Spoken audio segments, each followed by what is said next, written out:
a causa das doenças e os pecados e impurezas.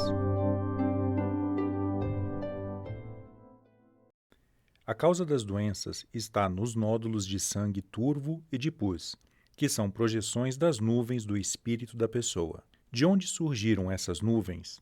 Elas se originam dos pecados e impurezas. Há dois tipos de pecados e impurezas: os hereditários, que são a síntese dos pecados e impurezas acumulados por grande parte dos antepassados, e os gerados nesta vida, que são aqueles acumulados pela própria pessoa. Começarei explicando os do primeiro tipo. Nós, que estamos vivos, não somos seres surgidos do nada, sem relação com coisa alguma. Na verdade, somos a síntese de centenas, talvez de milhares de antepassados e existimos como seres vivos que respiram na extremidade de uma sequência infinita de vida. Numa visão mais ampla, somos, portanto, uma existência individualizada no tempo, como um elo da corrente que une os antepassados aos descendentes. Em sentido restrito, somos uma peça destinada a afirmar a ligação entre nossos pais e nossos filhos. Para explicar em profundidade as doenças causadas pelos pecados e impurezas dos antepassados, preciso falar sobre a vida após a morte, isto é, sobre a constituição do mundo espiritual, o que farei resumidamente. Ao deixar este mundo e passar pelo portal da morte, a pessoa tem de despir a roupa denominada corpo físico. Este pertence ao mundo material e o espírito ao mundo espiritual. Quando o corpo físico se torna incapaz de realizar atividades devido à doença ou à idade avançada, o espírito o abandona e vai para o mundo espiritual, onde está determinado que ele deve se preparar para nascer novamente no mundo material. Esta preparação consiste na purificação do espírito. A maior parte das pessoas carrega uma quantidade considerável de impurezas que se originam dos atos pecaminosos.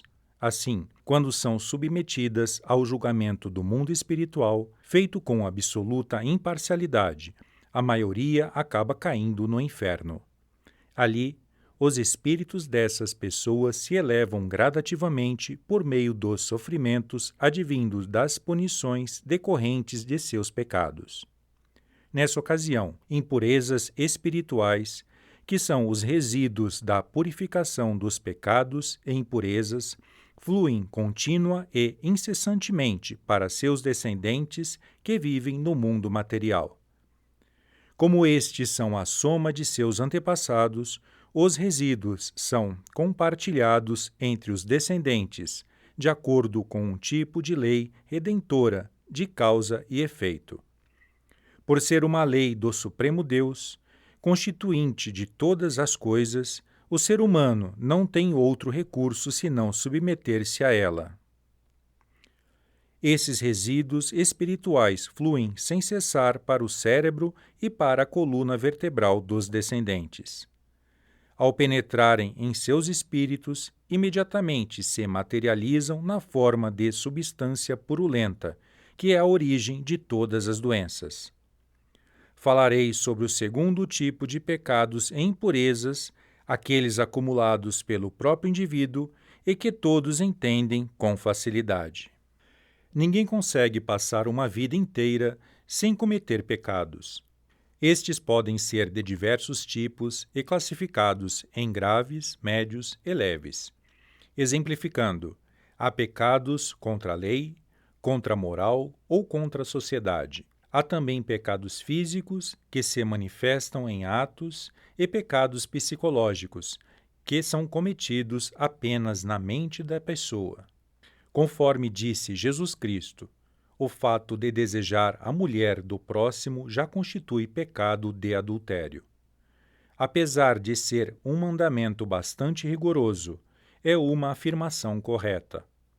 Embora não estejam violando nenhuma lei, pecados leves cometidos no dia a dia, os quais, por serem tão pequenos, ninguém considera pecados, como ter raiva do próximo, querer que alguém sofra ou desejar praticar o adultério, Se forem acumulados por longo tempo, acabarão assumindo proporções consideráveis. Vencer uma competição, alcançar sucesso na vida, enfim, situações que envolvam perdas e ganhos, fazem com que a pessoa seja invejada e odiada por aqueles que se sentiram prejudicados. Esses tipos de ressentimentos acabam gerando uma espécie de pecado.